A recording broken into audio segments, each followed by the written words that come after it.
राधे राधे दोस्तों, स्वागत है आप सबका एक बार फिर से मेरे चैनल पर। और आज मैं लेकर आई हूँ आपके लिए एक कंफर्टेबल अस्तर वाली पैंट की कटिंग का। आप इसको सीखना चाहते हैं, वीडियो को फुल वॉच करें और चैनल को सब्सक्राइब करके बेल आइकन प्रेस करना बिल्कुल ना भूलें। तो सबसे पहले फ्रेंड्स मैं आपको फैब्रिक दिखा देती हूँ। ये मेरे पास मैन फैब्रिक है और लंबाई की अगर बात करें तो ये 2.5 मीटर के करीब फैब्रिक है। सूट के साथ जो फैब्रिक आते हैं ये सेम वही फैब्रिक है। और ये मेरे पास अस्तर यानी कि लाइनिंग वाला फैब्रिक है और इसको भी मैंने, ये कॉटन का लाइनिंग है और इसको मैंने अच्छे से वॉश किया है और फिर उसके बाद आयरन करके ले लिया है। ये हमारे कपड़े की लंबाई वाली साइड है और ये फैब्रिक मैंने 2.25 मीटर लिया है। 2.25 मीटर फैब्रिक से आपकी पैंट इजीली कट हो जाती है। अगर आपकी पैंट की लंबाई 34 या 35 इंच है तो 2 मीटर फैब्रिक से भी आपकी पैंट की कटिंग हो जाएगी। तो यहाँ पर मैंने 2.25 मीटर फैब्रिक लिया है। ये कपड़े की लंबाई की साइड है। ये देखिए यहाँ पर इसका कन्नी वाला पार्ट है और इसको मैंने चौड़ाई में, ये सामने की तरफ इस कपड़े की चौड़ाई है और इसको मैंने चौड़ाई में डबल फोल्ड किया है। ये देखिए ये ओपन पार्ट मेरी तरफ है और बंद वाला हिस्सा सामने की तरफ है। इस तरह से आपने लाइनिंग वाले फैब्रिक को बिछा लेना है। अब मैं नाप बता देती हूँ, जिस नाप के अकॉर्डिंग आज हम इस पैंट की कटिंग करेंगे। इस पैंट में जो हिप का साइज है वो 41 इंच है, कमर 39 इंच है और पैंट की जो रेडी लेंथ है वो 36.5 इंच है और बॉटम यानी कि मोहरी 7.5 इंच है। इसी मेजरमेंट के हिसाब से आज हम इस पैंट की कटिंग करेंगे। यहाँ इस तरफ ये कन्नी वाला पार्ट है। जहां पर आपका कन्नी वाला पार्ट हो उसको इस तरह से छोड़ते हुए करीब आधा इंच हम इसको रखेंगे। जहां तक हमारी कन्नी है छोड़ते हुए इस तरह से मार्किंग कर देनी है, क्योंकि पैंट के लिए हम जो भी निशान लगाएंगे ना, इस कन्नी वाले पार्ट को छोड़ते हुए इससे आगे की तरफ लगाना है। और ये मैं अपनी हर वीडियो में बताती हूँ और ये स्टेप करना बहुत जरूरी है, क्योंकि फ्रेंड्स जब भी हम अस्तर वाली पैंट की कटिंग करते हैं तो सबसे पहले हम कटिंग अस्तर के ऊपर करते हैं, उसके बाद हम मैन फैब्रिक के ऊपर कटिंग करते हैं। तो ये देखिए फ्रेंड्स, यहाँ इस पैंट में मैं 1.5 इंच की बेल्ट आगे की तरफ अलग से अटैच करूंगी, तो वो 1.5 इंच भी हमारा लंबाई में काउंट होने वाला है। तो 1.5 इंच की बेल्ट को जब हम अपनी पैंट के साथ अटैच करेंगे तो यहाँ पर आधा इंच हमारा कपड़ा सिलाई में जाएगा। तो इस तरह से ये आधा इंच पर मार्किंग कर देनी है स्टिचिंग के मार्जिन के लिए, क्योंकि हमें अपनी बेल्ट को पैंट के साथ अटैच करेंगे। ये देखिए फ्रेंड्स, यहाँ पर मैंने आधा इंच पे मार्किंग कर दी है। अब यहाँ सबसे पहले हम अपनी पैंट की रेडी लेंथ के लिए मार्किंग करेंगे। तो मेरे नाप में पैंट की जो तैयार लंबाई है वो 36.5 इंच है और इसमें 1.5 इंच की बेल्ट हम अलग से अटैच करेंगे ऊपर, वो भी हमारी लंबाई में काउंट होगी। तो यहाँ इस वाले निशान पर इस तरह से इंच टेप को रखेंगे और यहाँ 1.5 इंच ऊपर की तरफ निकालते हुए, यानी कि ये हमने बेल्ट के लिए निकाल दिया है, इस तरह से निकालते हुए और अपनी पैंट की तैयार लंबाई के लिए मार्किंग करेंगे। और यहाँ पर ये देखिए 36.5 इंच पर यहाँ पर निशान लगा देना है। एक निशान सेम ऐसे ही थोड़ा आगे की तरफ हम लगाएंगे, जिससे कि हमारी ये जो हमने मार्किंग की है ये बिल्कुल सीधी होगी। अब इन दोनों निशान को जोड़ते हुए इस तरह से यहाँ पर स्ट्रेट लाइन बनाएंगे।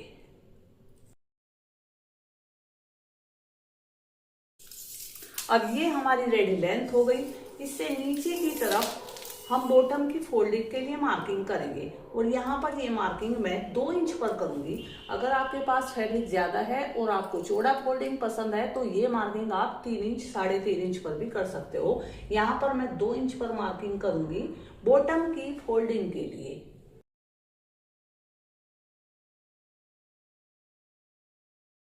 अभी लंबाई की मार्किंग करने के बाद यहाँ ऊपर की तरफ हम आएंगे और यहाँ अपनी कमर के लिए मार्किंग करेंगे। और कमर के लिए मार्किंग करने का जो फॉर्मूला होता है उसके लिए हमें चाहिएगा हिप का नाप। यहाँ मेरे मेजरमेंट में हिप साइज है 41 का हमें 1/4 यानी कि इसको 4 से डिवाइड कर देना है। तो यहाँ पर मेरे पास आएगा 10.25 इंच। तो इस वाले निशान को छोड़ते हुए यहाँ पर 10.25 इंच पर मार्किंग करेंगे अपनी पैंट में कमर के लिए। इस तरह से मार्किंग की और 1.5 इंच आगे की तरफ हम रखेंगे लूजिंग के लिए। और इसके फ्रंट पार्ट में मैं डार्ट भी लगाऊंगी। तो ये 1.5 इंच हमें एक्स्ट्रा इसमें लेना है। और आप किसी भी साइज का पैंट कटिंग करें, ये लूजिंग हिप के 1/4 में 1.5 इंच ही आपने रखनी है। बहुत ज्यादा हैवी साइज में ये लूजिंग आप 2 इंच भी रख सकते हो, लेकिन यहाँ पर मैंने 1.5 इंच ले लिया है। तो देखिए फ्रेंड्स, ये मार्किंग करने के बाद अब हम यहाँ से यहाँ तक इसको देखते हैं कि ये हमारे पास कितना आया है। ये देखिए, ये 12.25 इंच है। तो एक मार्किंग 12.25 इंच पर हम यहाँ पे कर देंगे नीचे की तरफ। अब हम अपने पैंट में क्रोच एरिया यानी कि आसन की लंबाई के लिए निशान लगाएंगे। और आसन हम कमर के अकॉर्डिंग रखते हैं। तो यहाँ पर मेरे मेजरमेंट में कमर का जो साइज है वो 39 यानी कि 39 इंच है। इसका भी हमें 1/4 कर लेना है। तो यहाँ पर 1.5 इंच ऊपर की तरफ इंच टेप को निकालते हुए अब हमें आसन की लंबाई के लिए निशान लगा देना है। तो हमारा कमर का जो 1/4 यानी कि 1/4 आया है वो 10.25 इंच आया है। और इसमें हमें 2 इंच प्लस कर देना है। सभी साइज में आपने 2 इंच ही प्लस करना है। बहुत हैवी साइज में आप ये प्लस 2.5 इंच भी कर सकते हो। यहाँ पर मैंने 2 इंच प्लस करना है। तो 10.25 में जब हम 2 इंच प्लस करेंगे तो आएगा 12.25 इंच। तो यहाँ पर इस तरह से 12.25 इंच पर क्रोच एरिया की लंबाई के लिए मार्किंग कर लेनी है।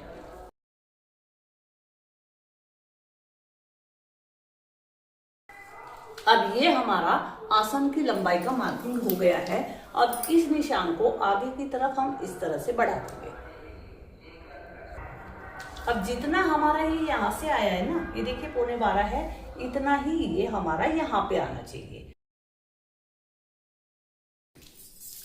अब यहाँ पर ये मार्किंग करने के बाद अपनी थाई के लिए हम मार्किंग करेंगे। और थाई का निशान लगाने के लिए इस वाले निशान से 2.5 इंच आगे की तरफ निशान लगाना है।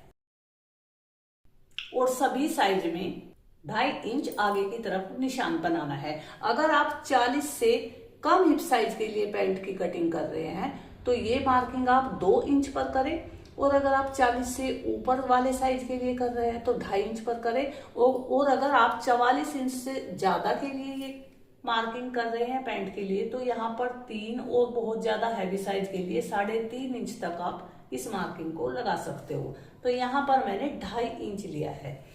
अब यहाँ इस तरह से गोलाई देंगे क्रोच एरिया के लिए।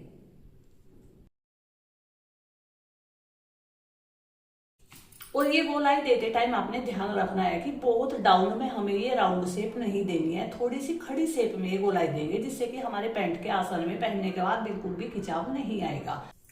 अब यहां से यहां तक देखते हैं, जहां तक हमने ये मार्किंग की है इसका हमें सेंटर कर लेना है। अब यहाँ पे हमें सेंटर में निशान लगाना है।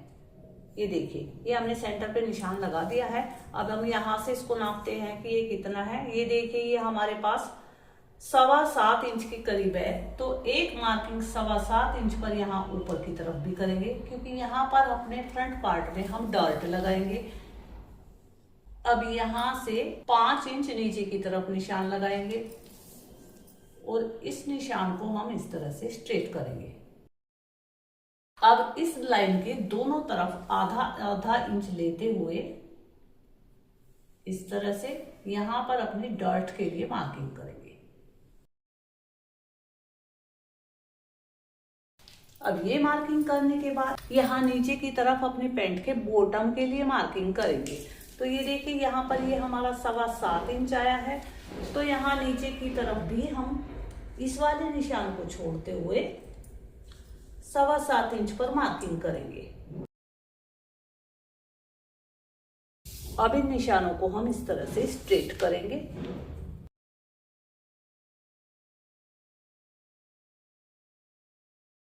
अब यहाँ पर हम अपने पैड के लिए बॉटम यानी कि मोहरी के लिए मार्किंग करेंगे। और मेरे मेजरमेंट में बॉटम का जो नाप है वो 7.5 इंच है। तो 7.5 इंच का हाफ हम इस तरफ रखेंगे सेंटर लाइन से और 7.5 का हाफ इस तरफ रखेंगे। तो ये देखिए, इस सेंटर लाइन से 3.25 इंच हम इस तरफ रखेंगे और 3.25 इंच हम इस तरफ रखेंगे। नीचे की तरफ भी सेम ऐसे ही मार्किंग कर देनी है। अब यहाँ इस तरफ कन्नी वाली तरफ यहाँ पर आधा इंच हम सिलाई मार्जिन के लिए रखेंगे। बस इसी तरफ हमें ये सिलाई मार्जिन रखना है, इस तरफ हमें कोई मार्जिन नहीं रखना है क्योंकि एक्स्ट्रा मार्जिन हम बैक पार्ट में रखेंगे। अब हम ये कर्व स्केल लेंगे और इन दोनों निशानों से इस तरह से मैच करते हुए स्केल को और यहाँ ऊपर आसन वाले निशान से मिलाते हुए हमें यहाँ पर ये देखिए मार्किंग करनी है।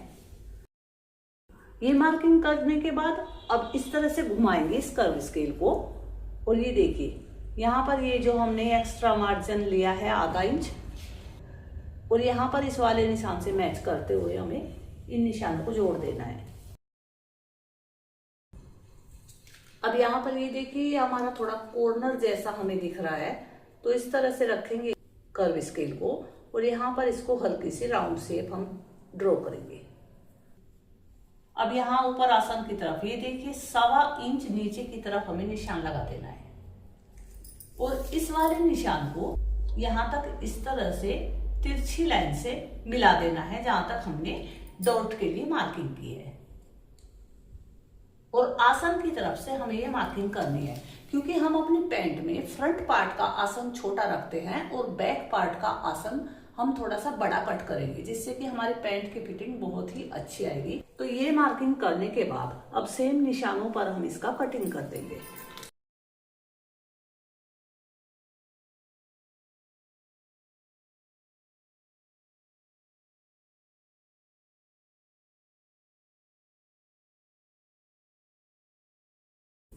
ये देखिए फ्रेंड्स अपनी पैंट के फ्रंट पार्ट की हमने कटिंग कर ली है लाइनिंग के ऊपर। अब हम बैक पार्ट की कटिंग करेंगे और बैक पार्ट की कटिंग करने के लिए आगे बचे हुए लाइनिंग वाले फैब्रिक को ऐसे ही बिछा लेना है जैसे हमने फ्रंट पार्ट के लिए बिछाया था।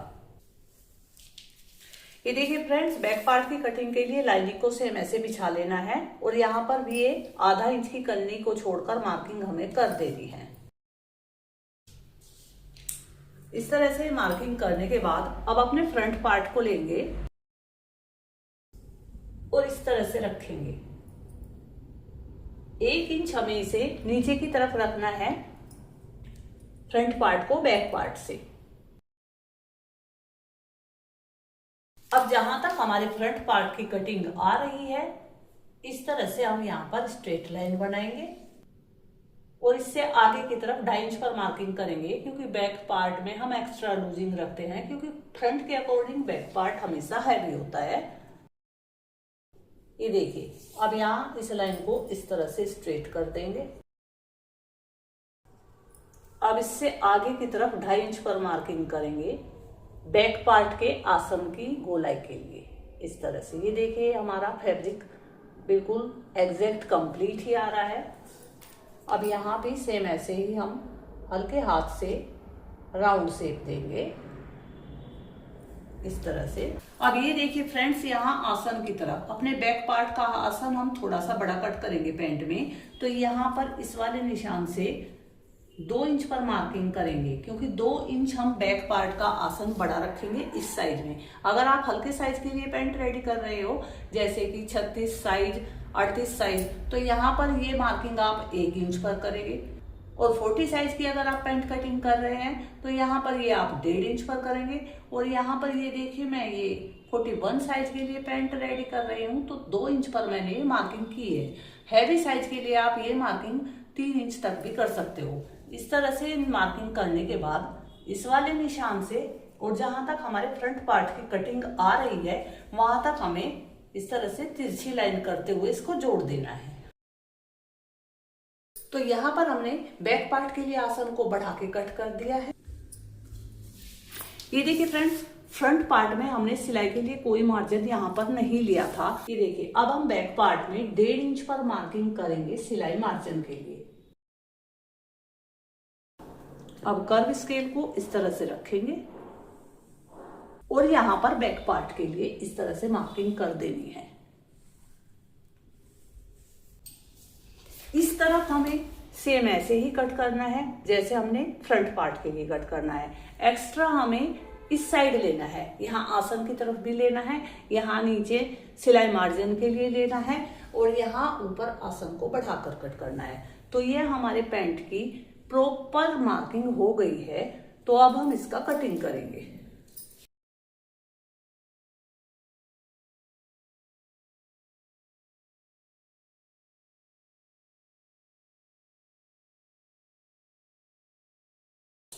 ये देखिए फ्रेंड्स, अपने फ्रंट पार्ट में हमने ये जो आसन को डाउन किया है, ये कटिंग हम बाद में करेंगे। तो जब हम स्टिच करेंगे तब हम ये यहाँ से यहाँ तक कटिंग करेंगे।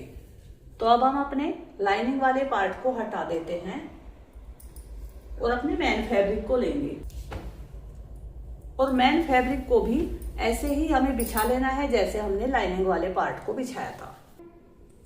अब पहले हम फ्रंट पार्ट की कटिंग करेंगे। तो इस तरह से रखेंगे। ये कन्नी वाला पार्ट हमें यहां भी छोड़ना है।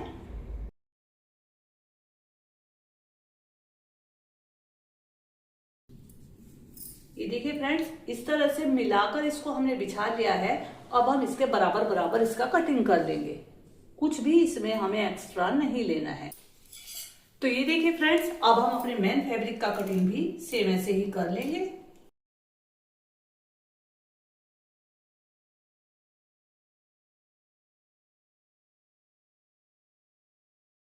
ये देखिए फ्रेंड्स, अपने मेन फैब्रिक पर फ्रंट पार्ट की कटिंग हमने कर ली है। अब हम बैक पार्ट की कटिंग करेंगे।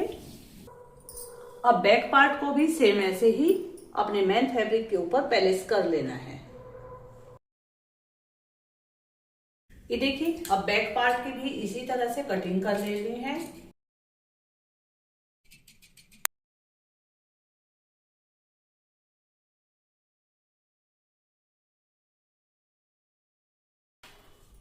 ये देखिए फ्रेंड्स, बैक पार्ट की कटिंग भी हमारी कंप्लीट हो गई है।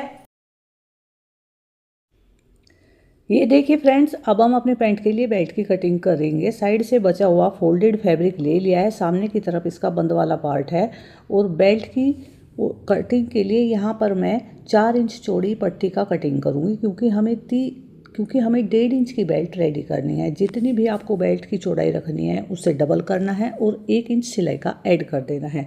तो यहाँ पर इस तरह से मैं 4 इंच पर मार्किंग करूँगी। फ्रंट एंड बैक दोनों पार्ट में हमें अलग अलग बेल्ट कटिंग करनी है और उसको जॉइंट करना है, क्योंकि बैक पार्ट में हम इलास्टिक लगाएंगे और फ्रंट में हम बेल्ट लगाएंगे। तो इस तरह से ये 4 इंच चौड़ी पट्टी की मार्किंग करने के बाद इसका कटिंग कर लेंगे। अब यहाँ से फैब्रिक फोल्डेड है तो यहाँ से हम इसको अलग कर देंगे।